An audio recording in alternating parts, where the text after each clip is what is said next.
elections. Special counsel Jack Smith plans to present evidence that shows former President Donald Trump used the support of Capitol rioters as part of an attempt to block the transfer of presidential power.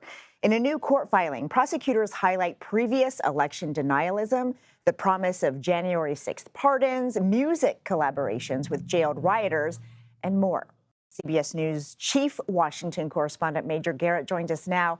Major, what did we learn today? So this is a prosecution document. It is, if you will, a roadmap of what those prosecutors in March of next year, when this trial is supposed to begin, will allege against the former president.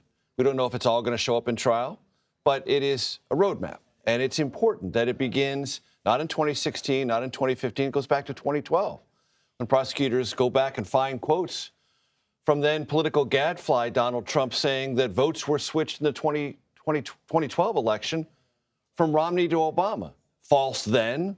Allegations of vote flipping, false in 2020. They also go back to the debate, which I covered in 2016, in which then Republican nominee Donald Trump said he wasn't sure he would concede the election if Hillary Clinton was declared the winner. These things will be part of what the prosecution will allege is a systemic pattern of wanting to, A, sow doubts about elections, B, act conspiratorially, use instruments of power or persuasion to block an election result you disagree with, all of which prosecutors allege culminated in the events leading up to and on January 6, 2021. So they're building their case that January 6th was simply the bubbling over, but this is something that built up for years. They might say the inevitable result of all of this rhetoric and actions. And importantly, from a legal perspective, what the former president's attorneys suggest is, or assert, he's asking questions. He's trying to get to the bottom of things that many voters are concerned about. The prosecutors will allege, no, you were not asking questions. You were not trying to ferret out the truth.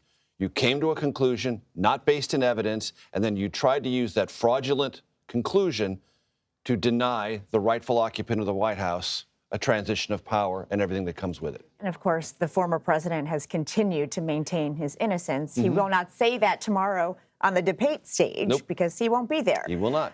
There will be 4 other Republican hopefuls. But I wonder, Major, you know, they're all trying to get to second place right now. He's not going to be there. Do these debates even matter? It's hard to see how they do in the grand scheme of things. A distant second is still a distant second, and that's all what the competition is about right now. It is worth noting that the field is shrinking faster than it has before, certainly faster than it did in 2016. That might give the anti-Trump Republican coalition some prospect of success, but it's still hard to see.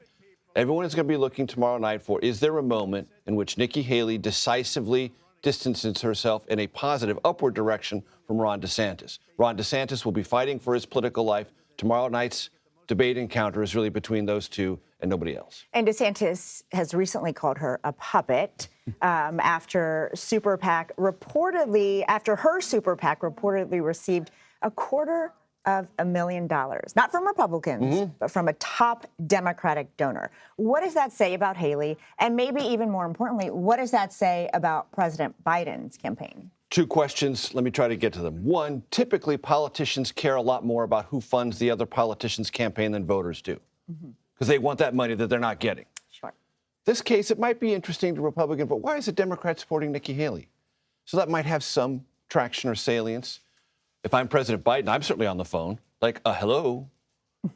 I know that Trump leads me in some battleground states, but Nikki Haley leads me by even more. And Democrats say out loud, Nikki Haley would be tougher to beat than Donald Trump. We don't really have a method to go after her, at least not yet. We have one to go after former President Trump if he's the nominee. So this will come up tomorrow. The whole puppet idea, are you an establishment figure? Are you a rhino Republican in name only? Nikki Haley will have to deal with it. And I want to ask you about your podcast, The Takeout, which we all love here, because you spoke with former Representative Adam Kinzinger about a potential Liz Cheney run, which of course, you know, has been in the headlines as she promotes a new book and kind of flirts with this idea. So tell us what he said. So Adam Kinzinger describes himself as a homeless Republican, a Republican who won't give up that party identification but feels he is displaced. He can't recognize his party. Worked with Liz Cheney very closely on the House Select Committee on January 6th, and now Liz Cheney has a book. and she says, I might run as a third-party nominee. Is Adam Kinzinger supportive of that? Yes or no? Let's find out.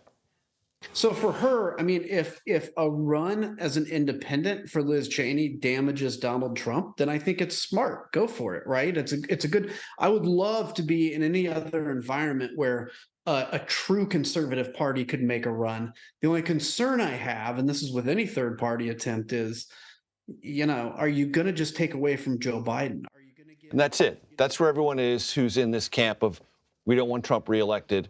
Do you hurt Joe Biden's prospects? And Adam Kinzinger also told me he is definitely, if Biden's the nominee, voting for Joe Biden over Donald Trump. Well, thank you very much, Major. We will